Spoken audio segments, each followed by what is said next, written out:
fue más lejos en ese abandono, ¿no? El siguiente es el pastor herido. El pastor herido, qué interesante. Y vamos a ver qué pasó cuando el pastor es herido.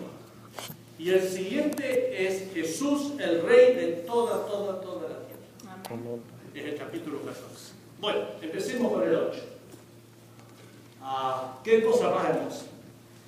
Él hace referencia a que el pueblo de Israel volvería a Sión, la ciudad de David, y luego en el siguiente párrafo dice clarito, la ciudad de Jerusalén, la ciudad de la verdad. Ahora, si van a volver, es porque no están allí, ¿no es cierto? Y Ezequiel, en un toque magnífico, describe la razón por la cual el pueblo de Israel y Dios, ninguno de los dos, están en Sión y están en Jerusalén.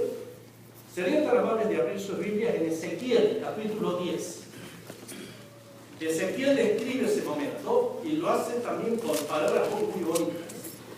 Ustedes recordarán que el Señor, la gloria del Señor se manifestaba ¿dónde? Cuando existía el tabernáculo y cuando existía el templo.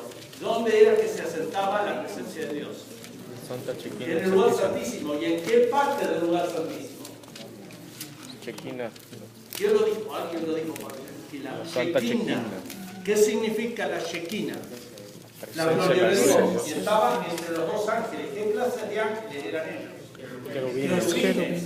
¿Qué los hace particular a los querubines de los serafines? Cerca la presencia, ven la presencia. Querubines tienen 4 alas y los serafines tienen 6.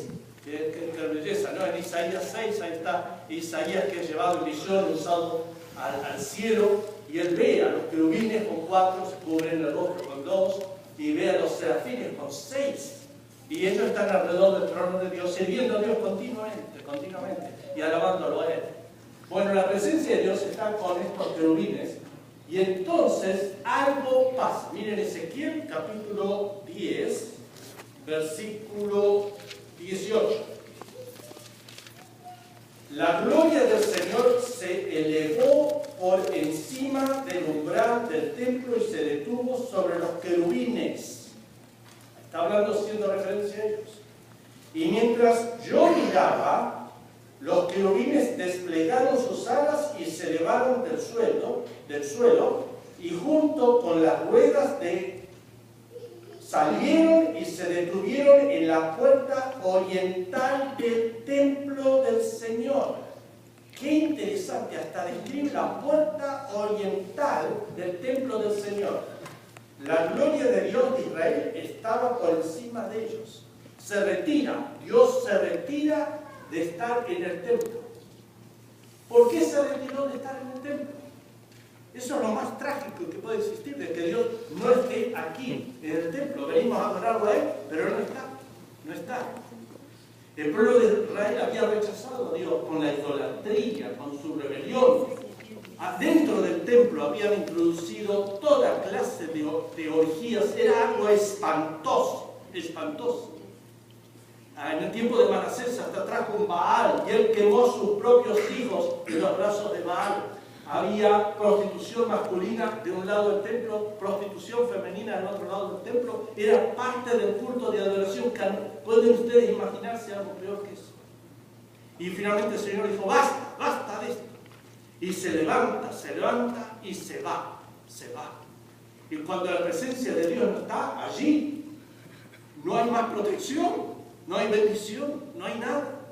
Y en el capítulo 11 hace referencia de vuelta, en el versículo 22. Los querubines desplegaron sus alas, las ruedas estaban junto a ellos, y la gloria de Dios de Israel estaba por encima de ellos.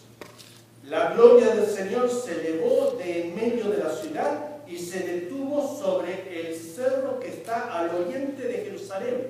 Está hablando directamente de que el Señor se fue a Babilonia con los cautivos.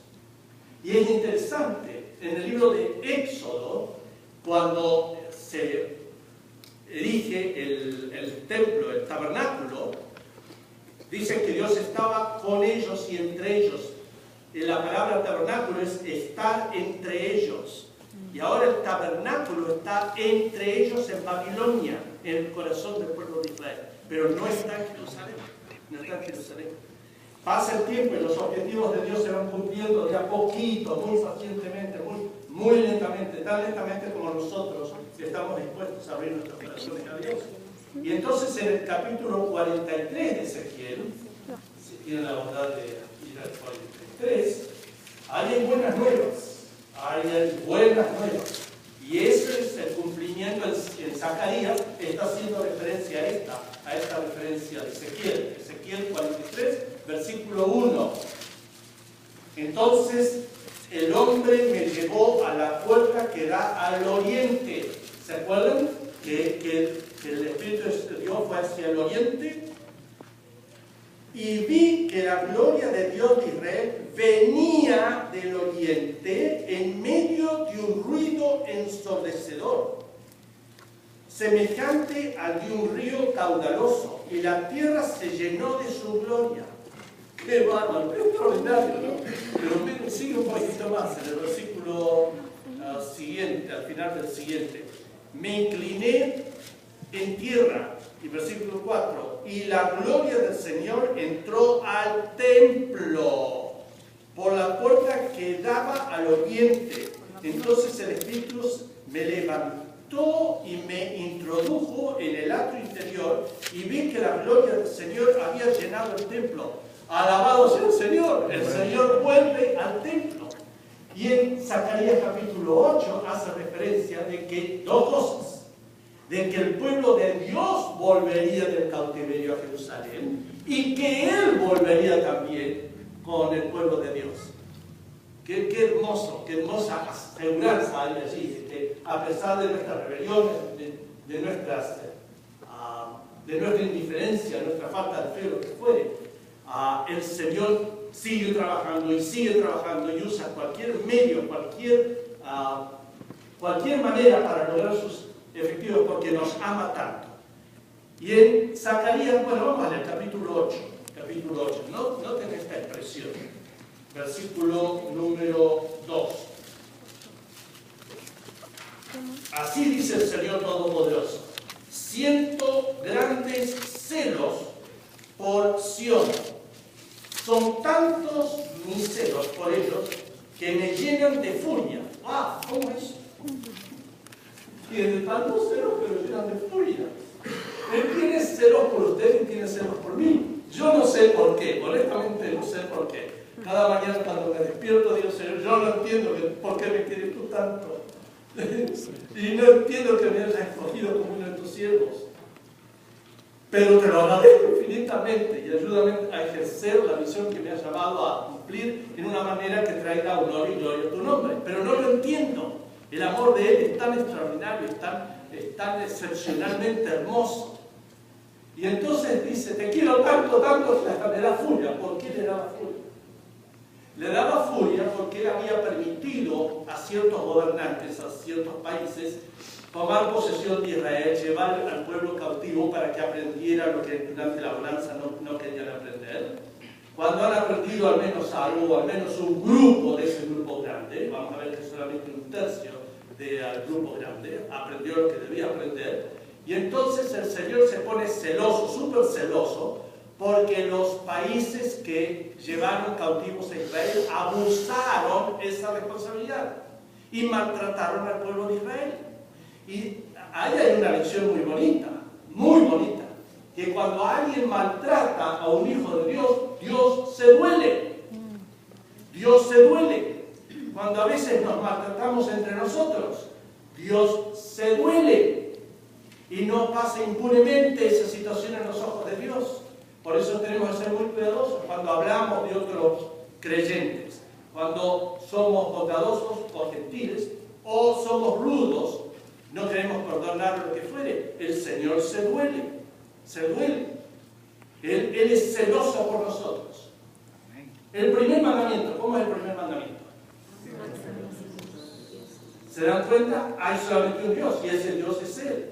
Y cuando otros dioses entran dentro del juego, dentro de nuestras actividades, dentro de nuestra atención, dentro de nuestras de lo que somos, Él le da furia.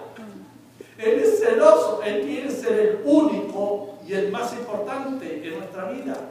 Y cuando otros dioses ajenos entran a formar parte de su existencia y de la mía, le da pena y le da furia. Me gusta verlo bien también con furia, ¿no? Es un momento temeroso, es un momento horrible, pero me gusta que tiene emociones, y nosotros los hispanos, por naturaleza, tenemos emociones.